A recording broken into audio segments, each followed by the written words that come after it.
On the front page of the Cincinnati Business Courier this week, does the pay of local CEOs always match performance? For the 8th straight year, the Business Courier has compared CEO pay to their performance at Cincinnati-based publicly traded companies. Now, most years, we find evidence that pay and performance are linked, and that's the way shareholders like it. The data shows that in 2011, we continued to see an increase in CEO pay, which has been on the rise since 2009. But as you can see, this is the first year since 2009 that pay went up as shareholder returns went down. About 2/3 of local companies perform worse than the S&P 500 in the 2011 fiscal year. But 12 of those 21 companies gave their CEOs a raise, and 6 delivered double-digit pay bumps. Now, despite that apparent discrepancy, shareholders are generally voting in favor of CEO pay plans in so-called say-on-pay votes. Those votes are typically taken at a company's annual meeting. Overall, companies appear to be doing a better job of explaining how their CEO's pay is tied to performance, and shareholders are endorsing those plans in rising numbers.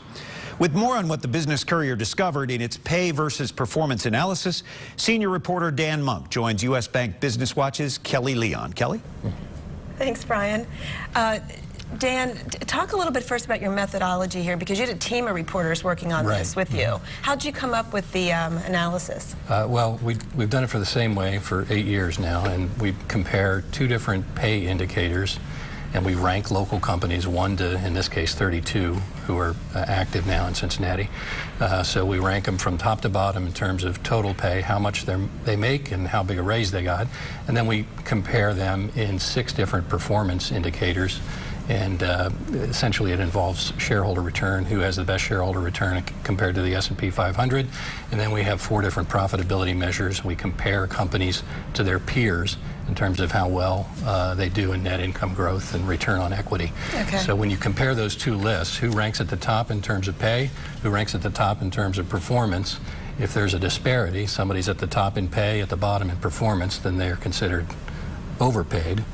And if by contrast, you know, they can be considered underpaid. Okay, and you have the list in the print edition as well as online, but give us the highlights. Who was the most overpaid and who was the most underpaid? The most overpaid this year was Bob McDonald from Procter & Gamble, and they had a shareholder return that was worse than the S&P 500, and he ranked at the top of the list in terms of total pay. He's the 2nd highest paid CEO in town, and he had a 23% raise based on what they filed in their proxy. And then the most underpaid CEO was Nigel Vincombe, a first-year CEO at Multicolor Corporation. They had very strong shareholder return. He made a lot less than last year's CEO at Multicolor. That was Frank Gerace. It was his last year in the job. And do the companies generally agree with your findings? Not always, no. You know, the farther down you rank in the list, the more offense people can take. It's not nice. Any trends that you all saw? Well, this year's trend, it was really the first time that we saw a decline in shareholder return in terms of median shareholder return for all companies in the same year where we saw an increase in median pay. Okay. So, all right. It's a really interesting story, so check it out in the print edition and online for more.